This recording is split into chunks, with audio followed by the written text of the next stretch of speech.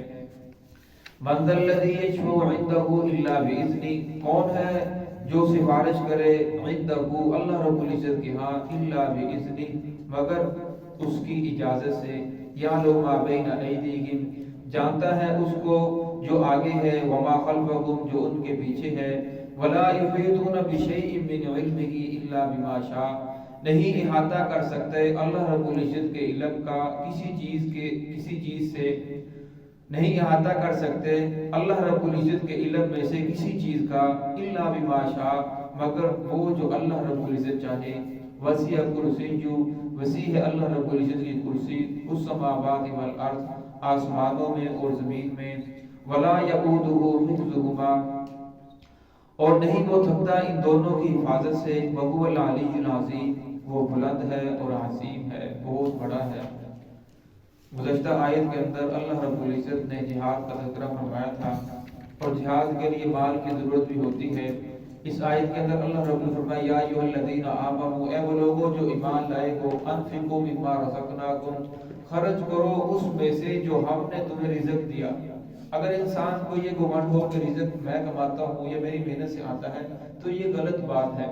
رزق دینا یہ اللہ رب العزت کی ذات کا کام ہے۔ آپ دیکھتے ہیں بہت سارے ایسے لوگ ہیں جو بہت زیادہ محنت کرتے ہیں لیکن رزق تھوڑا ملتا ہے، اور بہت سے لوگ ایسے ہیں جو محنت کم کرتے ہیں لیکن رزق بہت زیادہ ملتا ہے۔ رزق دینے والی ذات اللہ رب العزت کی ذات ہے۔ اگر محنت کی وجہ سے رزق ملتا تو یہ جو مزدور ہے سارا رزق پھر اسے ہی دے دیا جاتا، اور جو سارا دن پنکھے کے نیچے بیٹھا رہتا ہے اسے تو کچھ بھی نہیں ملتا۔ تو فرمایا یہ رزق کی تقسیم اللہ رب العزت کی ہے، اللہ رب العزت کسی کو زیادہ دیتے ہیں کسی کو کم دیتے ہیں، اور دینے والی ذات اللہ رب العزت کی ذات ہی ہے۔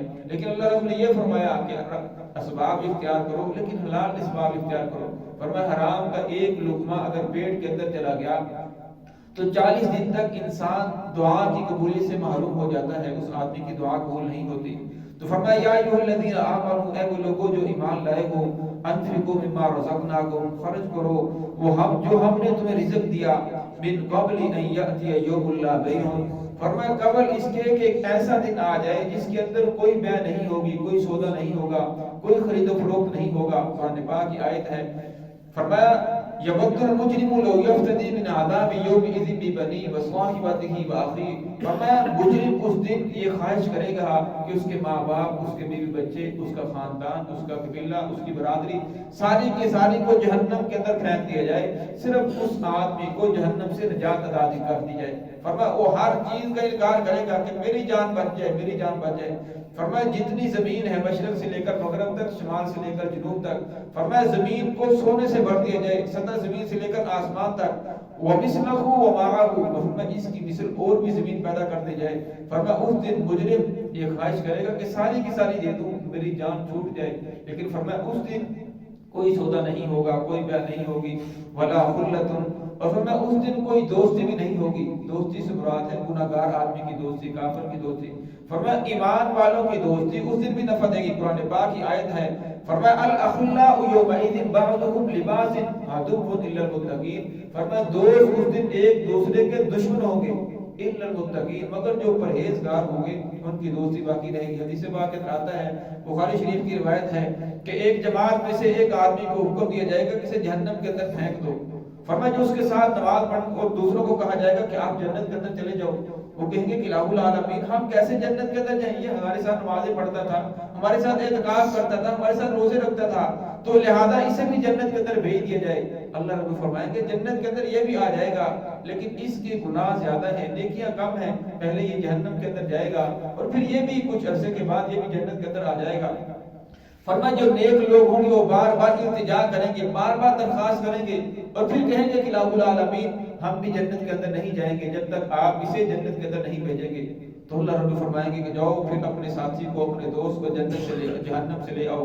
فرمایا دوزخ کے اندر جاؤ، اس کا بازو پکڑ کر لے آؤ، لیکن دوزخ کی جو آگ ہے تمہارے اوپر بالکل اثر نہیں کرے گی، تمہارے لیے وہ جنت ہی بن جائے گی. فرمایا پھر جو نیک لوگ اس کے ساتھ نماز پڑھنے والے، اس کے ساتھ عبادت کرنے والے جائیں گے اور اس آدمی کو جہنم سے نکال کر، دوزخ سے نکال کر کے لے آئیں گے اور اسے جنت کے اندر داخل فرمائیں گے، اپنے ساتھ لے جائیں گے. فرمایا اس لیے نیک لوگوں کی دوستی، پرہیزگاروں کی دوستی اور جماعت کا بہت بڑا فائدہ ہے، مل کر عبادت کرنے کے بہت زیادہ فوائد ہیں. ولا شفاعہ، فرمایا اس دن کوئی سفارش بھی نہیں کر سکے گا. سفارش سے مراد، اس سے مراد بھی یعنی جو کافر ہے دنیاوی دوستی ہے، گنہگار کی دوستی ہے. فرمایا نیک آدمی کی دوستی حدیث پاک میں آتا ہے. فرمایا انبیاء کرام اس دن سفارش کریں گے، جن کی سفارش قبول کی جائے گی، فرشتے سفارش کریں گے، علماء کرام سفارش کریں گے، حکماں سفارش کریں گے، جو نیک لوگ ہوں گے وہ سفارش کریں گے اور ان کی سفارش قبول کی جائے گی. والکافرون هم الظالمون، اور فرمایا جو کافر ہیں وہ تو ظالم ہی ہیں، ان کے ظلم کی سزا انہیں ضرور مل کر رہے گی. آگے آیت الکرسی ہے، اس کی بہت زیادہ فضیلت ہے. حدیث پاک میں آتا ہے کہ جس آدمی نے فرض نماز کے بعد اس آیت الکرسی کو ایک مرتبہ پڑھا، فرمایا اس کے اور جنت کے درمیان صرف موت حائل ہے، مرے گا سیدھا جنت کے اندر چلا جائے گا. کتنی دیر لگتی ہے کہ انسان فرض کو سلام پھرنے کے بعد ایک مرتبہ آیت الکرسی کو پڑھ لے. فرمایا اس کے اور موت کے درمیان، جنت کے درمیان صرف موت حائل ہے، مرے گا تو سیدھا جنت کے اندر چلا جائے گا. تو انسان کو معمول بنانا چاہیے ہر فرض نماز کے بعد آیت الکرسی کو ایک مرتبہ لازمی پڑھے. ابو ہریرہ رضی اللہ تعالیٰ فرماتے ہیں، ابو داؤد کی روایت ہے، فرمایا کہ رسول اللہ صلی اللہ علیہ وسلم نے مال غنیمت کا جو ڈھیر تھا صدقۃ الفطر کا، اس کے اوپر رات کو میری ڈیوٹی لگائی کہ آپ نے پہرا دینا ہے. اور فرمایا میں پہرا دے رہا تھا، رات کو ایک چور آیا اور وہ بھر رہا تھا دونوں ہاتھوں کے ساتھ، دونوں چلوں کے ساتھ، اور وہ کپڑے کو بھر رہا تھا اور لے کر جانے لگا تو میں نے اسے پکڑ لیا. میں نے کہا میں تجھے رسول اللہ صلی اللہ علیہ وسلم کے ہاں پیش کروں گا، تو چوری کر رہا ہے. اس نے اتنا ویلا کیا، اتنی معافیاں مانگی، مجھے اس کے اوپر رحم آ گیا اور میں نے اسے چھوڑ دیا. اب صبح کی نماز ہوئی، رسول اللہ صلی اللہ علیہ وسلم نے پوچھا آپ یہ ابو ہریرہ آپ کے چور کا کیا بنا؟ تو کہنے لگے مجھے بڑی شرمندگی ہوئی کہ مجھے تو نہیں چھوڑنا چاہیے تھا، لہذا میں نے چھوڑ دیا. تو میں نے معذرت کی کہ حضرت وہ بہت زیادہ منت سماجت کر رہا تھا، معافی مانگ رہا تھا، فرمایا اس لیے میں نے چھوڑ دیا. تو رسول اللہ صلی اللہ علیہ وسلم نے فرمایا کل وہ پھر آئے گا. فرمایا کل رات پھر میں پہرا دے رہا تھا، اب مجھے یقین تھا کہ رسول صلی اللہ علیہ وسلم نے فرمایا وہ پھر آئے گا. فرمایا وہ دوسری رات ہوئی تو پھر وہ آخری پہر کے اندر پھر آیا اور پھر وہ گلا اٹھا کر جانے لگا. تو میں نے پھر پکڑ لیا اور میں نے کہا آج تو تجھے نہیں چھوڑوں گا، کل میں نے تجھے چھوڑ دیا تھا. اس نے پھر اتنا رویا، اتنی منتیں سماجنے کی میرے تو بچے بھوکے ہیں، میں تو چور نہیں ہوں، مجبور ہو کر میں نے چوری کی ہے، میں ایسا آدمی نہیں ہوں، میں تو مانگنے والا نہیں ہوں. تو فرمایا مجھے پھر ابو ہریرہ فرماتے ہیں کہ مجھے پھر اس کے اوپر رحم آ گیا اور فرمایا فجر کی نماز پڑھی تو رسول صلی اللہ علیہ وسلم نے پھر پوچھا ابو ہریرہ تیرے چور کا کیا بنا؟ تو کہنے لگے کہ مجھے بہت زیادہ شرمندگی ہوئی کہ مجھے تو نہیں چھوڑنا چاہیے تھا، مجھے رسول صلی اللہ علیہ وسلم کے ہاں پیش کرنا چاہیے تھا. تو کہنے لگے رسول اللہ علیہ وسلم نے فرمایا اچھا کل وہ پھر آئے گا.